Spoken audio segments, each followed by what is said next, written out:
Hey, it's Mike from Hillside Hives. I wanted to put up another video. I did another hive, a horizontal hive. If you follow me, you'll see that I have done one for a customer in Concord, probably around, I forget, it was a while ago, 6 months ago or something. And so I was kind of interested in that concept, but I wanted to try one for myself.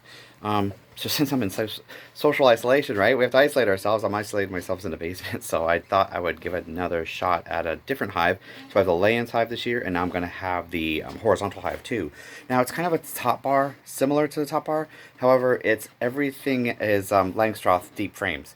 So this is actually it right here. You can hold 32 Langstroth deeps in here. So what I've done though, the original horizontal hive, the guy who developed this, or the guy I took the plans from, it's actually a great site, and he does it for different reasons. These hives are 2-inch boards on the outside, so the four sides are made from 2 by 12s. So it's quite a heavy hive. I'm down in the workshop. I have to take it apart to get it upstairs because I can't carry it by myself. It's too heavy. The lay-ins hive was actually hard enough for me to take it upstairs. But this one's going to be way too heavy. But I want to show you what I did is this roof is like my other Hillside Hive roofs, like this type of frame. Inside here, the purpose of this space in here is for ventilation, so I'll put some holes.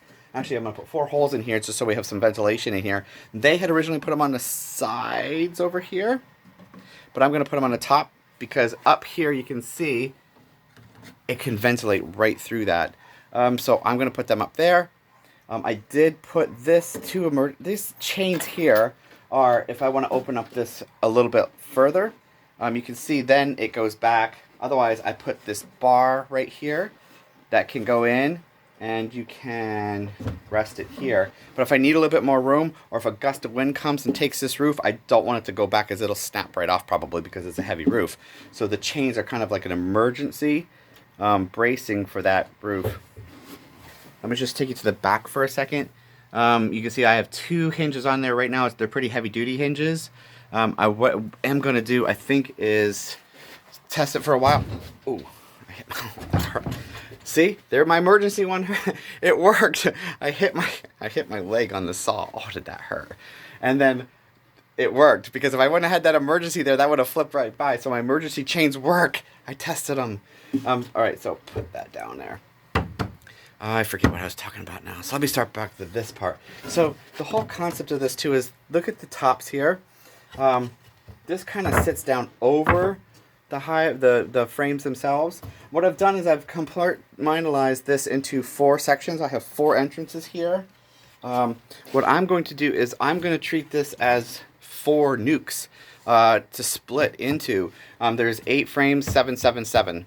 So I'm going to actually just put a divider in here between these two. So this is going to be, between these two right here, is going to be a solid board that will separate this off. And I'm going to put 3 of those in here, so I will have 4 dividers in here. So this is actually be 4 separate hives.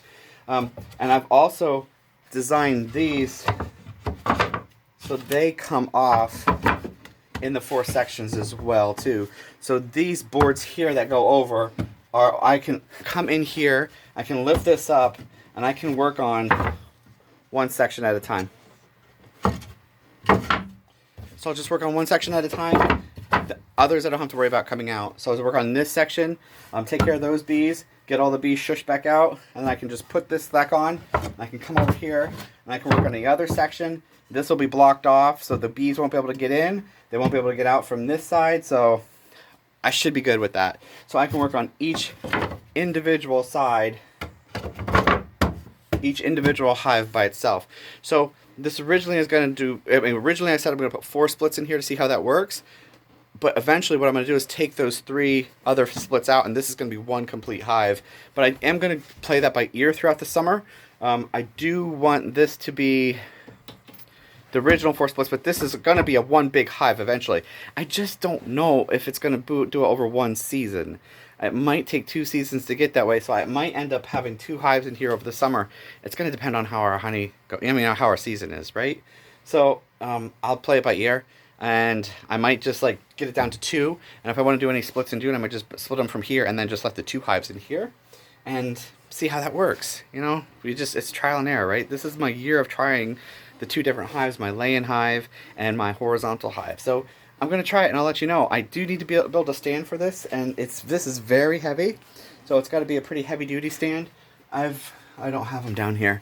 I did make those other hive stands. I don't have any. So I think I'm just going to adapt that and modify this, because this I need to come up a little bit higher, because I want it to be actually a little lower than my saw is right now, but I need it to be upright. I don't have to bend over. So I think this might be a good hive for people who are having problems with bending and lifting.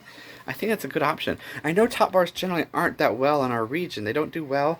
I don't understand why. I don't know if it's our weather, our temperatures, our winters. I don't know. But I'm hoping that the 2-inch sides here are going to help us out with insulation. This whole area up here, it'll be for, like I said, it's going to be for ventilation in the summer. But also, I can also put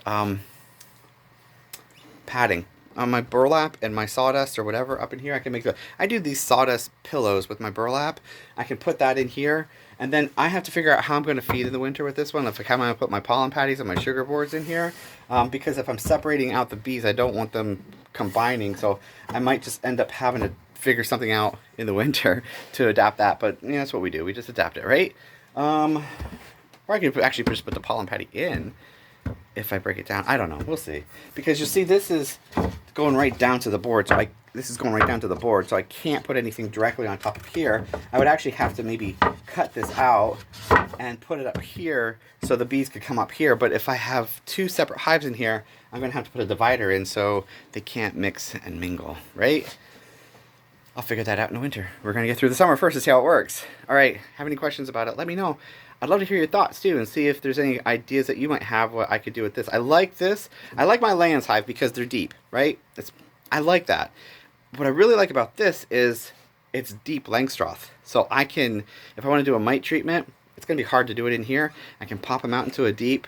I can do my oxalic acid in that, or I can do my Mighty Mite thermal killer, and then I can put the bees back in here. So I kind of like that. Where my lay-ins hive, I can't do the Mighty Mite thermal killer. I can only do my oxalic acid. And powdered sugar and stuff like that. These do not have screen bottom boards. From the guy who wrote these or developed this, said that he can modify a screen bottom board. I can do that, and I can make it onto here. But I'm going to go for the first year without the screen bottom board. I do have ventilation holes in here as well too on the bottom, so there is ventilation going through. But I'm going to not put the screen bottom board in this year to see how they do. So that's going to be a problem if because I use that as one of my mite treatments as well. So I do the powdered sugar, but they're just going to end up falling down and coming back up. So I have to really, really be vigilant about oxalic acid for this hive, I think, for these. Have any ideas? Let me know. Give me some thoughts. I'd love to hear what you think about it. All right. Take care.